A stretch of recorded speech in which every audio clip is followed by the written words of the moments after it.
Hamon Rye is the directorial debut of LA filmmaker Tyler Taormina. A cohort of anxious adolescents meets in a diner for a strange and cruel ritual which will decide their social statuses forever. Look around the circle, pick your partner. Thumbs up, you're off to the ball, but if you get too many thumbs down, you'll be left behind. No one wants to be left behind. Sun-kissed daylight turns to an acrid night, filled with remorse and judgment. Phone lines cut off, guitar strings get singed and break. Hamon Rye is driven forward by these noticed moments, with an ensemble cast of magnetic bit players. You're listening to Moob Tube, the podcast for everyone who went to prom alone. Joining me to discuss this innovative indie enigma are Owen and Daniel. Daniel, it's a thumbs up from you. Yes, well, it's my idea to do this film, wasn't it? Yeah. So, Yeah, but it could have been out of spite, though. Thank you for bringing it to our attention. yes, good film, isn't it? I think it's a good film, anyway. I'm a kind of medium thumb. I'm like a wavering thumb. I'm not sure if I'm going to leave this film in the diner in Monty's or if I'm going to, marry it off to the Midwest or the fuck. Because I was WhatsApping you guys while I was watching it for the first time, and initially I was like, oh, this is just like kind of David Lynch knockoff. It's like Robert Östlund. It's just kind of a bit blah. And then you alluded to something kind of there being like a key change in the film, and then it gets weird and it's good, and it's like I appreciated the entire project. I know we'll get into this, but I appreciate the entire concept of the film. But it definitely felt like it was on a shoestring budget, right? It kind of felt like imperfectly realized. Like if he'd had a lot more money and time, this would have been better realized and more. In what way? Like, I don't think that's the case at all. I don't really get that impression. I think it was 30 grand, wasn't it? I think it was amazing. 30 grand. For 30 grand, it's incredible. Grand. Yeah, we've got to factor that in. We've got to factor in that he did it on a shoestring. I don't know. I came away with like, I don't know. Its tone shifts quite jarring, but not in like a kind of necessarily good way. And I felt like the focus on kind of like Haley. I found Haley a really uninteresting figure, an unsympathetic figure, which sounds really bad because she gets left behind in the hometown. But the story, I liked the lads. I liked the three boys. Mm-hmm. I liked the kind of the people of the night who were left behind. Like it felt like that component of the film wasn't explored enough. It kind of ended. I was ready for another like hour to like excavate that world a bit more, and it was just kind of ends a bit flatly for me. But I mean, yeah, I'm coming from but I still loved it. I still liked it. It's kind of dream poppy, nostalgic, weird, like suburban weird. Yeah, I think that was the bit about the people who got left behind. That in many ways that was the least interesting bit for me, because it just seemed like that was the only bit that I think was really Lynchian, in the sense that it just seemed like the trailer park scene in Wild at Heart or something. It seemed totally. Literally just a lift of Lynch in a way the rest of it didn't. Like I don't think I've ever seen anything like the rest of the film. I've seen something like it, but because every so often there's a film which everyone says is a tone poem, like whether it's like American Honey or I don't know, like The Souvenir or Spring Break or Spring Breakers. Unless it's by Terrence Malick, it's not. It's invariably not. It's a good narrative film, and people and critics call it a tone poem, and it's not. I'm not saying this film is like Terrence Malick. It's nothing like Malick. They mean it's strange. They mean it's kind of lyrical. What I'm saying is this is like the first film I think I've possibly ever seen which was genuinely a tone poem. I not mean not like, of course, like Stan Brakhage made tone poems. So the first film with using the language of Hollywood, which is an actual tone poem. I think anyway. This term tone poem is quite new to me. Does it just mean like a feeling that's kind of brought out? I don't know. It seems to be a word that they fucking use a lot. Like, it's just one of those words. It's like it's a Fisher Spooner song. We can play out with that. But it's like it's there is an element where quite consciously the road to Monty's, which is where this kind of this ritual, this kind of like Lord of the Flies-esque ritual happens, is it doesn't say anything about it, and that's what it does that really well, I think. Like you have this build up where we're introduced to this cohort cast it's like 100. The cast was 100 people, I think, for this film. But we meet all these different kids who are all really different from each other, and there's like no animosity or like weirdness there. It's kind of, it's even though one of the kids gets punched, there's a kind of like weird fatality to it, and this huge looming cloud of expectation. It perfectly captures like the awkwardness and the gangly awkwardness of youth really well. When you're kind of like, I think I understand now. Thinking about reflecting on it, why he hates being compared to Lanthimos. Yeah, because it's not an affected awkwardness. No, in this film, and it seems like it almost is. But then when you listen to the interview with Michael Cera, there's an interview with Michael Cera which Ralph sent us this morning. It's like he literally just did let the kids do what they wanted to do. Yeah. And so it they comes weren't off allowed. like They weren't given the wider script. They were. So but that's in terms of what they were doing in the diner and how they were acting, like he literally just let them do what they wanted to do. Yeah, whereas Lanthimos is choreographed. He's like, I want you to, be deadpan. I don't want you to physically. I want you to physically stand in this way and comport yourself in this way. I want you to underreact. Whereas the kids are reacting in a natural way. They're just acting awkwardly like teenagers, and there's it's funny as well because the themes of the Lobster. I think the reason it's I imagine he's compared mostly to the Lobster, and there's a kind of like cruelty and limitedness and sort of like a strange almost like fascism to the Lobster. Well, I thought it's more what was Alps or Dogtooth? Yeah, I thought it was not Dogtooth, because Dogtooth obviously there's a context for the performance because they're literally playing people who don't know how to act like humans. But in Alps, like the kind of awkwardness of Alps. But I don't know. But it's all very austere and controlled. Whereas, like clearly, the passion for Taormina is like this overflowing, like noticing and play. I still couldn't help but think it was affected. Like that's a bit of it because I thought it was kind of sincerity through affectedness, like in the way that how Hartley is, or who else I think of? It's like Napoleon Dynamite-esque the way they were dancing. It looked like they were dancing. Like he told them to dance awkwardly, like it's self-consciously like that, and it's self-consciously like. But they were apparently doing that themselves. Like they were apparently just that's how they were dancing. And I think but it's interesting how awkward early teenage years are. Do maybe dance. Maybe not teenagers, but early adolescents. Because I think most of these kids were. And I think they talked about being 6, almost 17, but I think most of them were 13, 14. They seem younger. They seem younger. I mean, which only adds to the kind of child in an adult skin awkwardness, I think, because they're almost being asked to. It's like they're going to a prom and they're about to step out into the adult world, and they're clearly like school disco, primary school disco. Yeah, like really awkward. The black kid with the braces who's doing the dance in the car, with his hands. And there's a kid on the chair who's doing dance. Obviously our audience can't see that, but I am putting some sick shapes. It was the hand behind the head and it's really well done. It has got the awkwardness. And unlike Lanthimos, this interview where he says he doesn't like being compared to Lanthimos, it's true. This is a naturalistic awkwardness, and yet gains this kind of weird, sinister aura, which is, I guess, the tone poem element, because these kids there's limited sparse dialogue.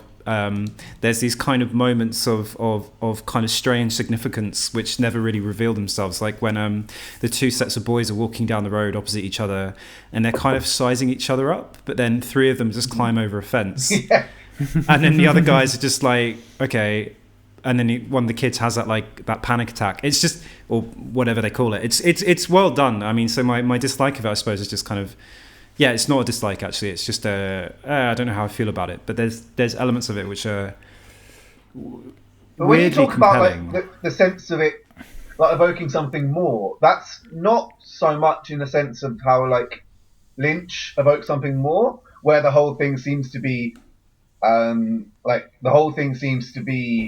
the tip of an iceberg. That's the whole power of Lynch is everything the tip of an iceberg. This is not. This just seems to be evoking something which would be present because this is a slice of kids' lives.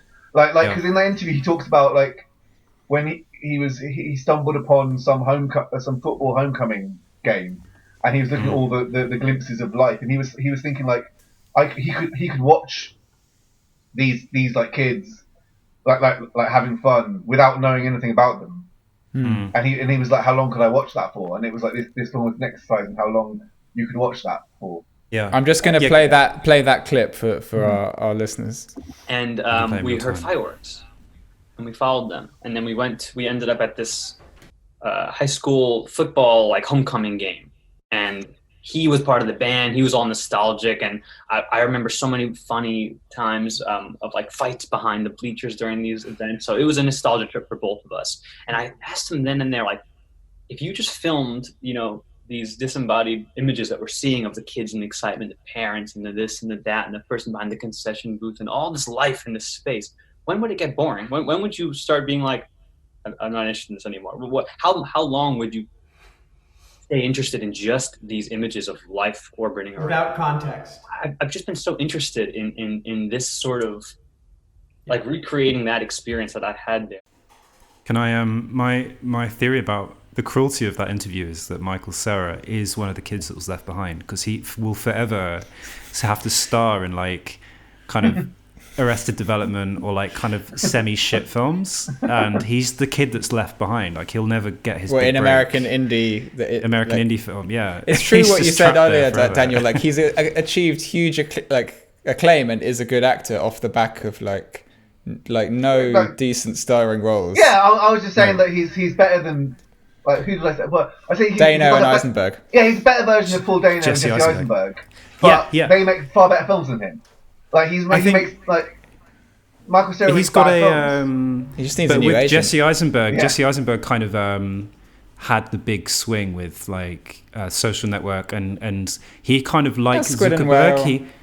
It's Ink the Whale, but he kind of like Zuckerberg himself. He kind of like broed up a bit and kind of became less weird, whereas Michael Cera is an inherently weird looking guy. Cera could never bro up, that's true. Yeah, he can't bro up, that's his problem. Yeah, but he could make good films. Like, also, he's worth 20 mil. Like, if he doesn't executively produce Taormina's next film, then, like, I don't, like put his money where his mouth is. Come on, Michael. Exact that shit. It's one thing to get on a Zoom. He's doing these fucking little podcasts with him, but like, come on, why not? Yeah. It's, he probably will. It's more like Michael Cera will just end up playing. He'll get like he will get chosen. Like it's why I mentioned like Sorrentino. Like a director will just pick him as like this completely mistyped, cast against type, and he'll be like a gritty PI or something. It's got a heroin problem. He's grown a beard now. A remake of.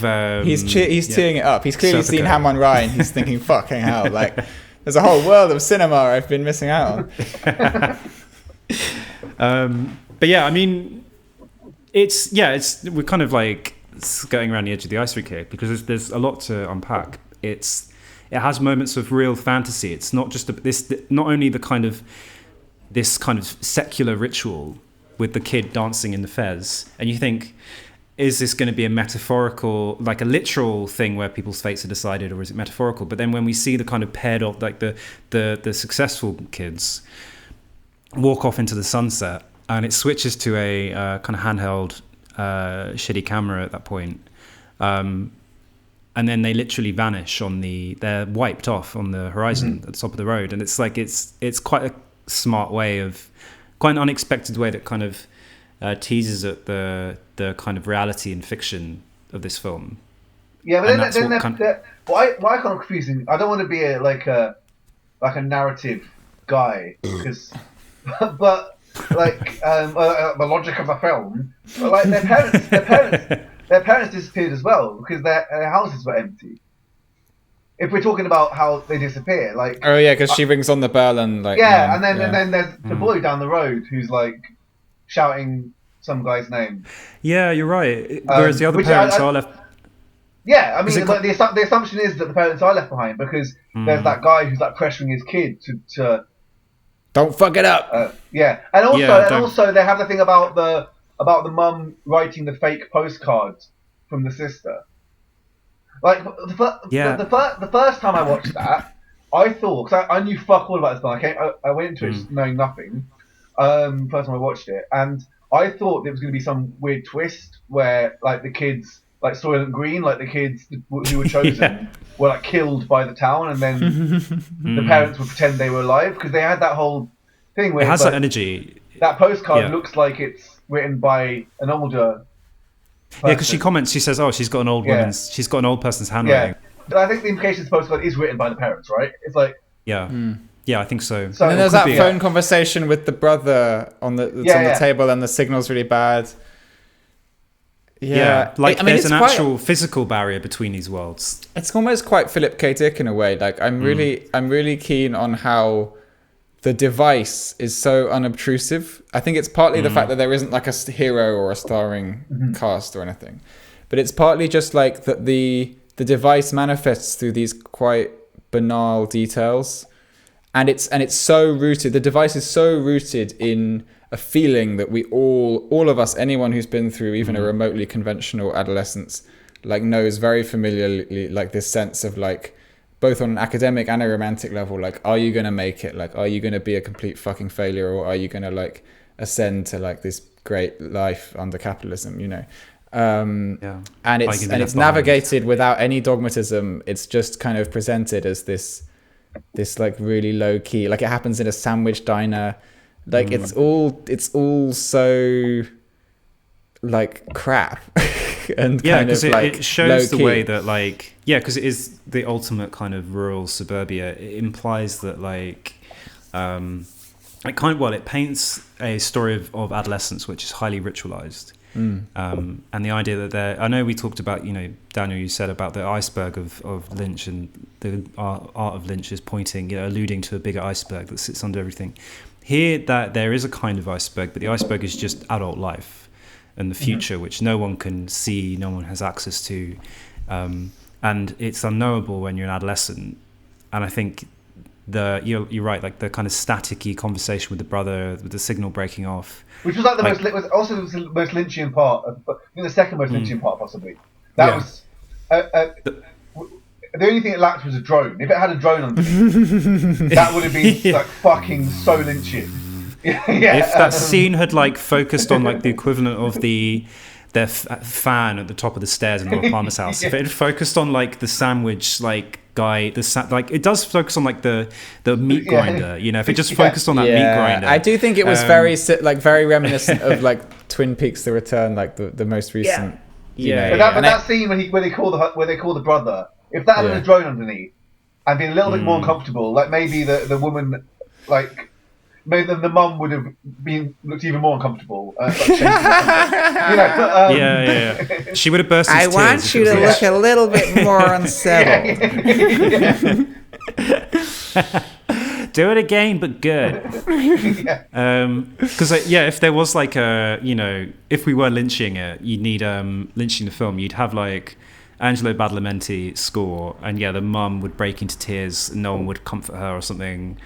There would be something like that. She'd like sick up a bit of her food. But the kind of disconnect with the phone is very Lynchian. Like it's really, really. There is another world. It's like there is people are unable to communicate. It's a metaphorical barrier between the hometown and the future and elsewhere. And also the folksy way of talking, meeting like this total, this sense of just like unknown. Gosh vacuum. Darn! What's in that? What's behind that door?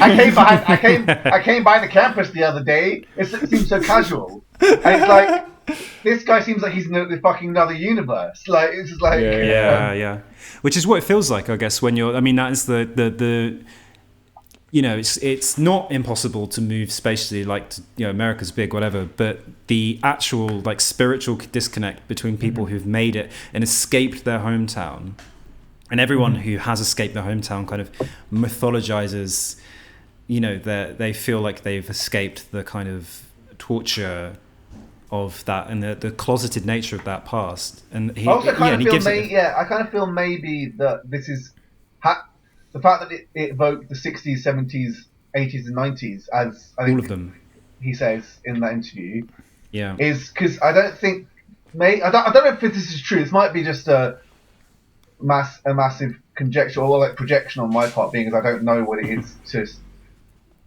stay in my hometown. But I feel after the internet, like there's the sense is maybe less in terms of not feeling like you have a shared world with the people who are. You're in Leamington Spa right now.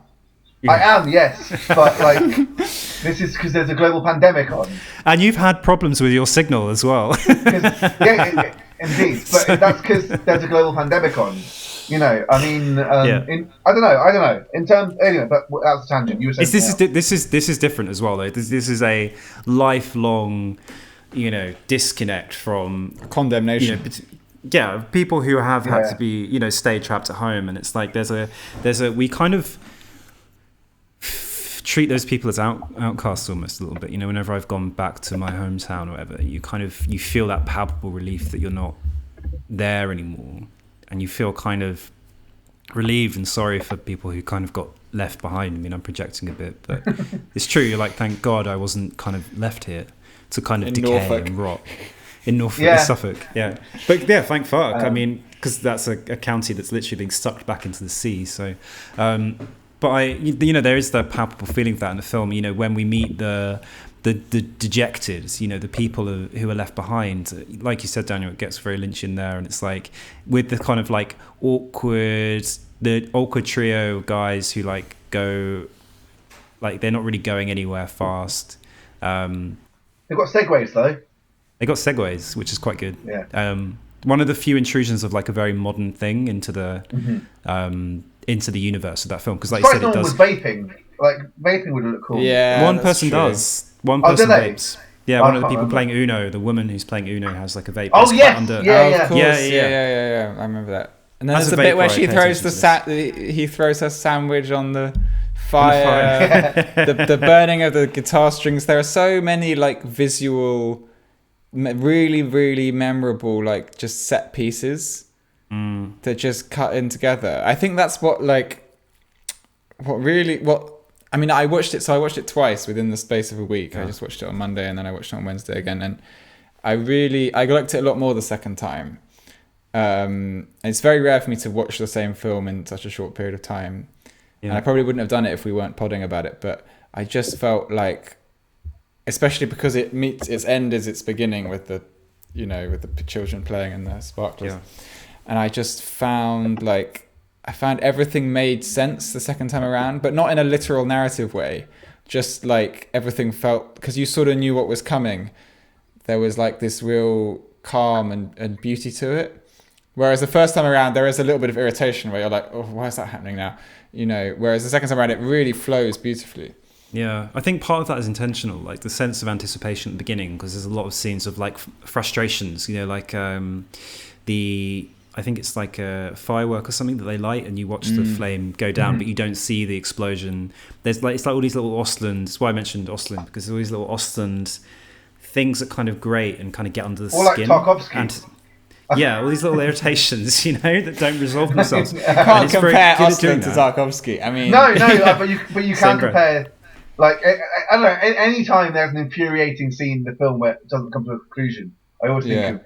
It's true, yeah. That's just the archetypal affect of that kind of thing. It's true. People slipping up in the mud. Yeah. Someone carrying a candle across a fucking swimming pool. Really slowly. Yeah, literally until it... Yeah. But it does have that, and it has these little frustrations, irritations, and there's a sense of palpable... a build-up of tension, because in the diner you don't know what's going to happen. In my head I was like, is something really violent going to happen? I thought they were going to be like made into meat for the diner. Or it'd be a shooting or something more kind of prosaic or whatever. Because there are some references to Monty's, aren't there? There's like early on Haley, who's the one who runs out of the situation.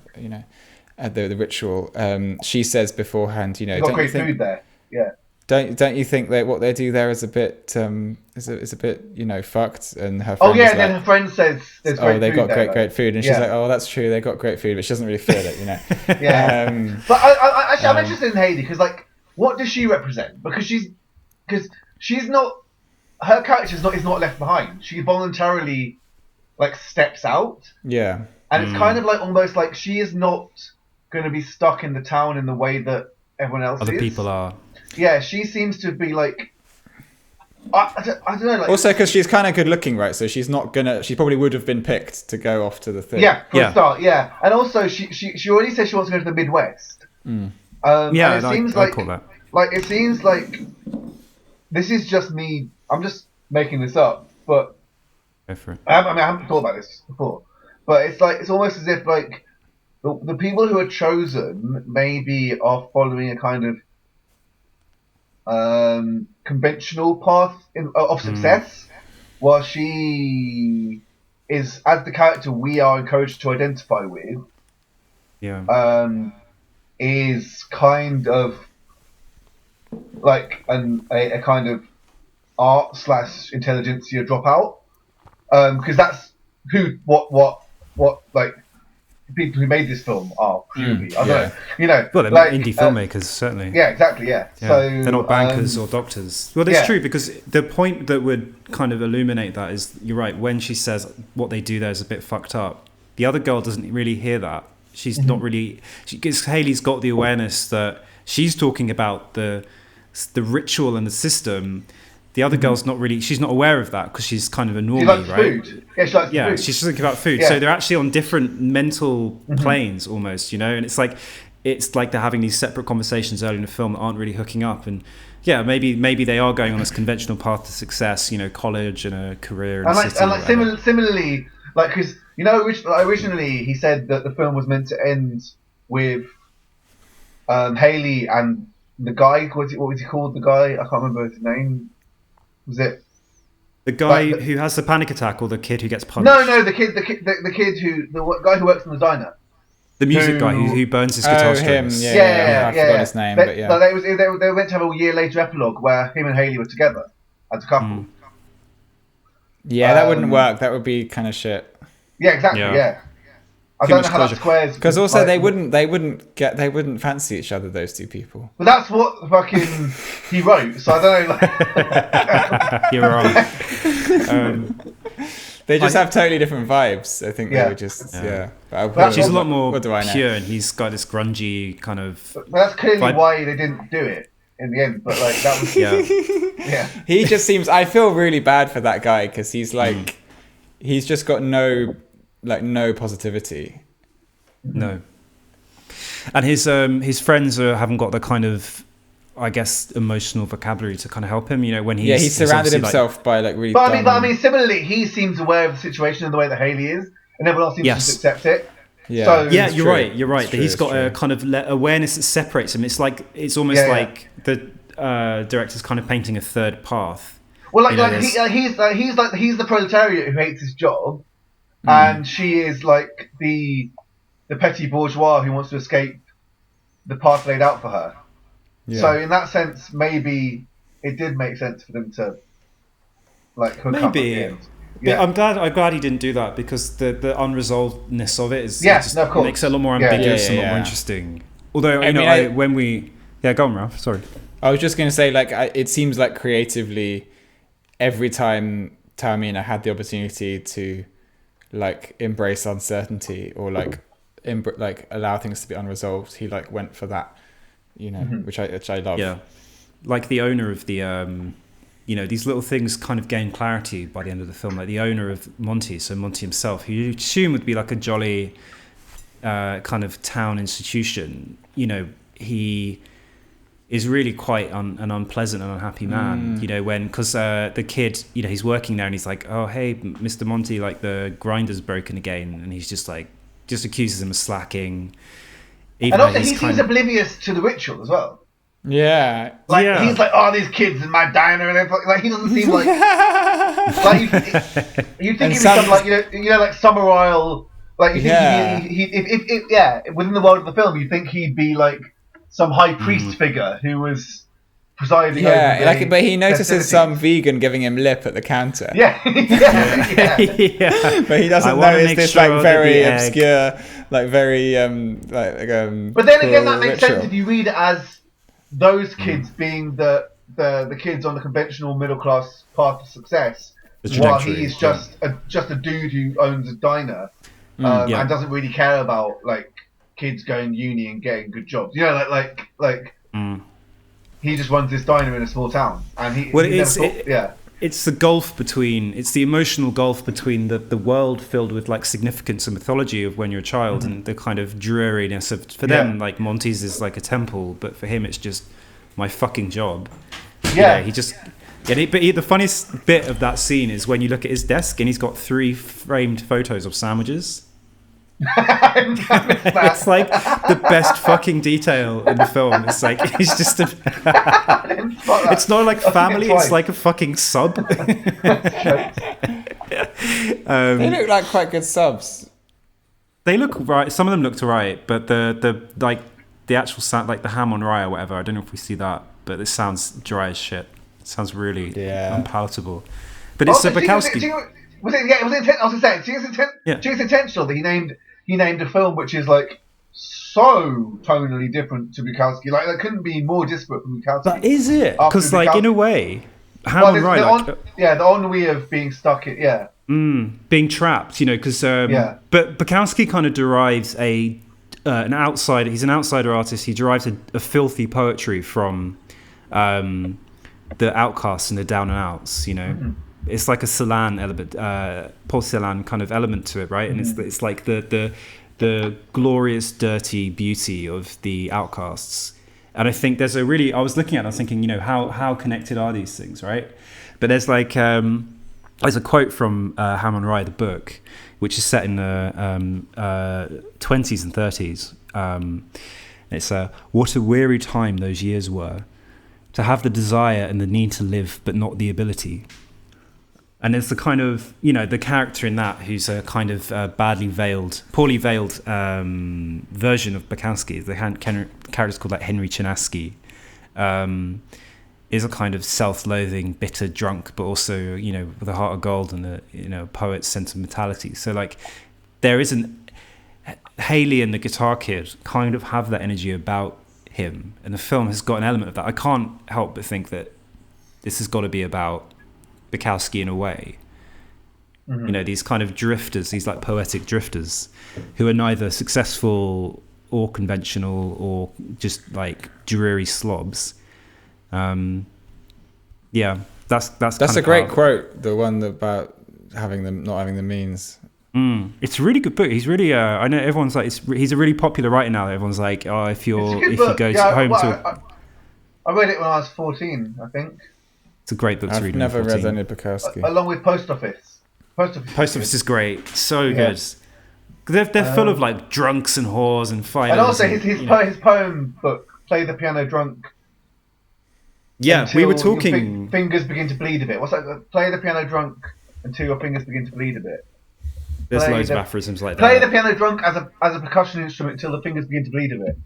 That's the name of the book, and it's really good. He was really good. I actually didn't get to Cambridge because in my interview, I didn't really want to go to Cambridge, but I went to the interview. And they asked me what poetry I like, and I was like, Charles Bukowski. I was pretty cool, and I didn't like Wordsworth or Coleridge, because it was pretty cool. I was like, Bukowski. I don't know if you've heard of him. Pretty cool. That's why they didn't go for you. Like, how about T.S. Eliot? No, mate, Bukowski. So I'm trying to remember the name of because he was so prolific, but. The book, you were right. That's the name of it. But there's a really amazing title about.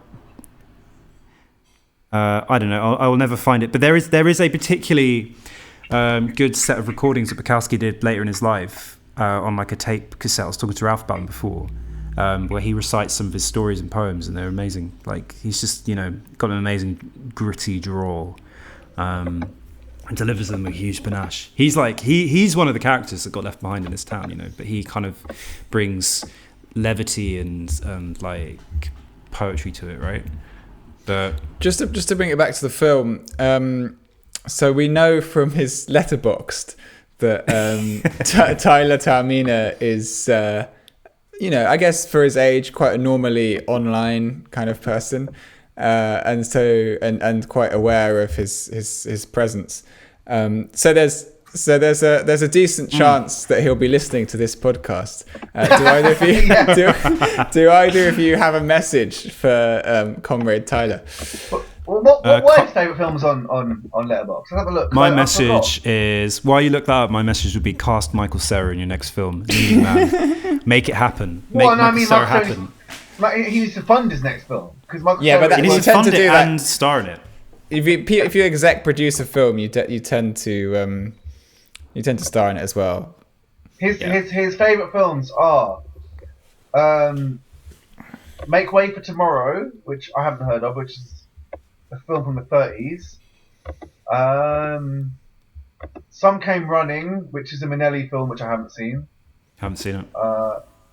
Peppermint Soda, I haven't seen any of these films. No, I've some not even heard of 70s that. film by Diane Curies, never heard of her. These are his favourite films. And that film Dookie Bookie, which I that's I great. Need to see. Yeah, Yeah, I Dookie haven't seen Bookie it. is- I really need to see it. Dookie Bookie is excellent. Okay, so we got one. Did he drop that in because he was like, "Fuck, I haven't got anything from Probably, the Global yeah. South." And he just watched Limelight. Oh, the one with Keaton and Chaplin. Yeah, Parasite, Documentaire, which is some film from the 80s. Obama likes Parasite. Didn't he say it was one of course his he favourite does. films? Yeah, he said it's one of his favourite films. Obama also You're in said this film, mate. Obama also said that he loved that. What's that book? Surveillance Capitalism. It was in his top 5 books. I love Dirty Wars by Jeremy Scahill. Yeah. Obama also said that he liked Fleabag, and the first scene of the first episode of the first series of Fleabag is the character masturbating to an Obama speech.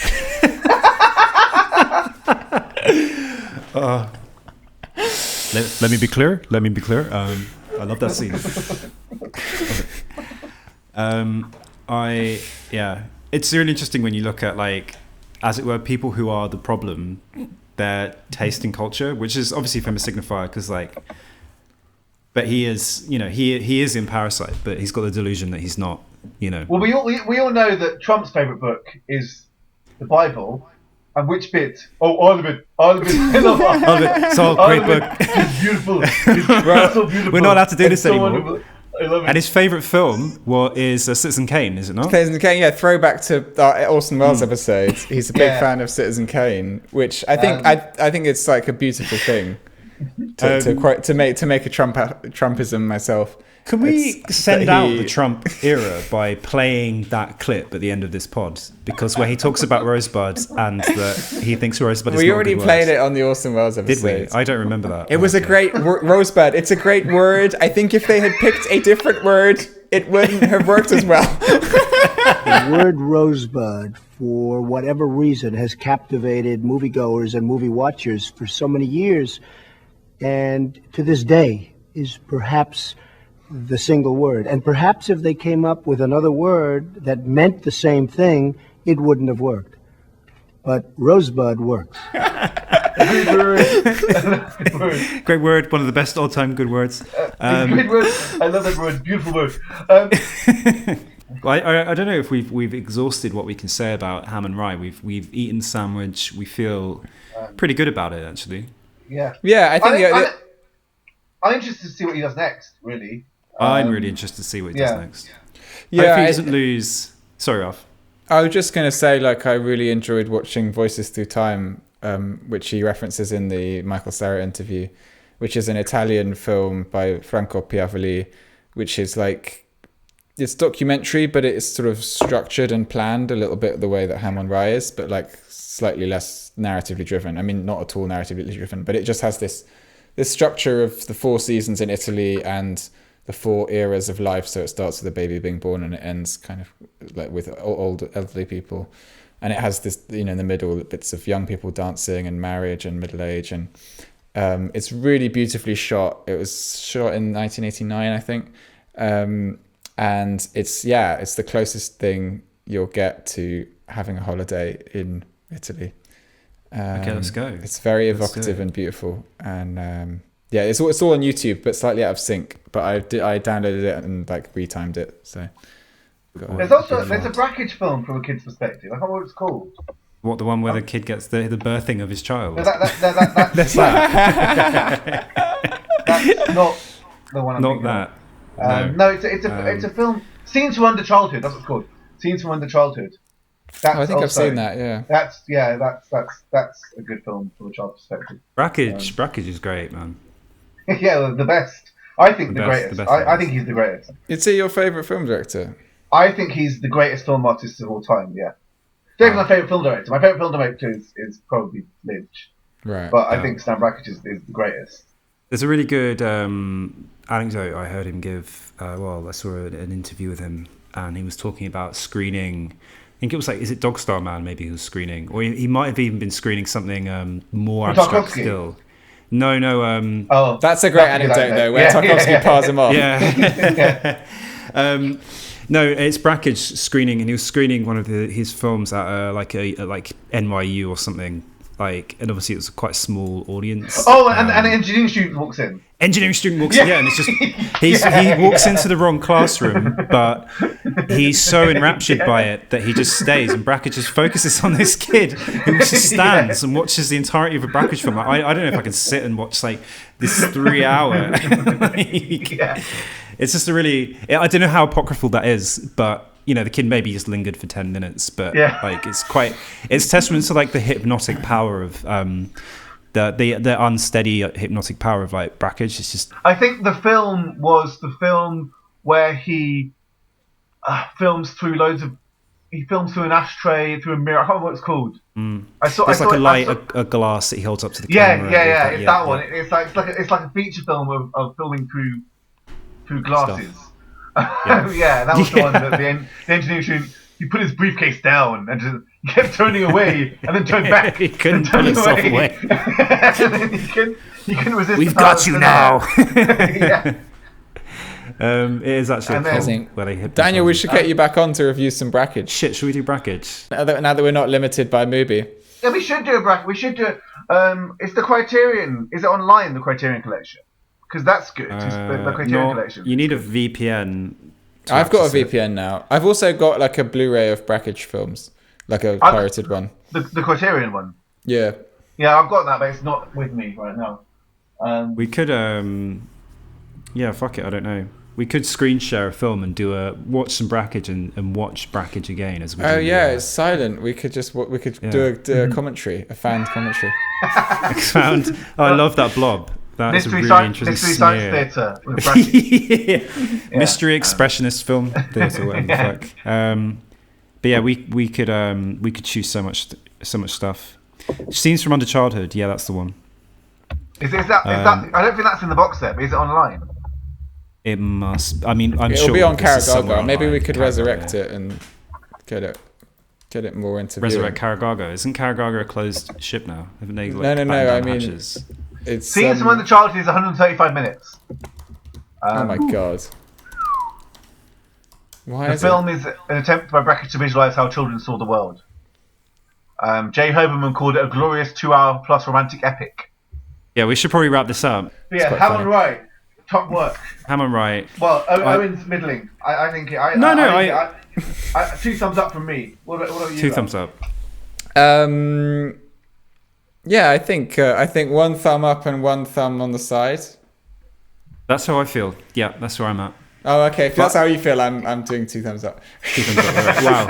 I'm your because you clearly didn't like it as much as I liked it. Well, I don't know. But I don't think I liked it as much as Daniel did. Maybe if Citizen Kane is 2 thumbs up, then I give Hammond Wright 1 thumb up and 1 thumb. Oh, okay, so we're all the same then. Horizontal, yeah. We're all agreed. I'm just 1 thumb, maybe. I'm 1 thumb. Okay, yeah, but I mean, Hammond Wright it was a revelation for me. And I think I think it's quite sui generis in terms of no one's made a Richard Linklater film without a proper narrative. No one's done that before ever. So it's cool that someone did that because I've wanted this film to be made for a long time. As a teenager, I wanted this film to be made, and it was never made. And Donnie Darko almost does it, but then that was by accident because Sofia Coppola with Virgin Suicides maybe comes close. Does it. Yeah. But this is better than Virgin Suicides or American Beauty. It's better than all these films. What you just said, Daniel, is kind of one of the best things you could say about a film. What? That all your childhood you've been wishing that it had been made. Yeah, I think so. I think it could be made better. But I was waiting for this film to be made, and it wasn't made. No one made it. Yeah. He's young, though. Yeah, no, he's our age, isn't he? Well, if you take all of our ages and I think he's 29. Maybe he's old. Maybe I think he's 30 now. Yeah, he's 30. 30 now. Yeah. All right. Yeah. Okay. Maybe the average, the median of all of us. Yeah, He's the mean of our ages. How old are you, Mean of Daniel? You're 33. I'm 31. 31. 32 in a week though. 32. Wow. Okay. Happy birthday. I'm 32, 33 in a month. And Ralph is a sprightly 26, 25. Yeah. 26. I just turned 26. Just Little baby. Good bit of data sharing there. Yeah, thank you. Thanks for listening, and a special thank you to Tyler for sticking to the end. Yeah. Now go off and eat your sandwiches, dance under a flickering white light, get transported to another world. Oh, I'm going to try and sort out my laptop. We'll do that, yeah. All right. All right, that's the In a pod. Peace out. Laters.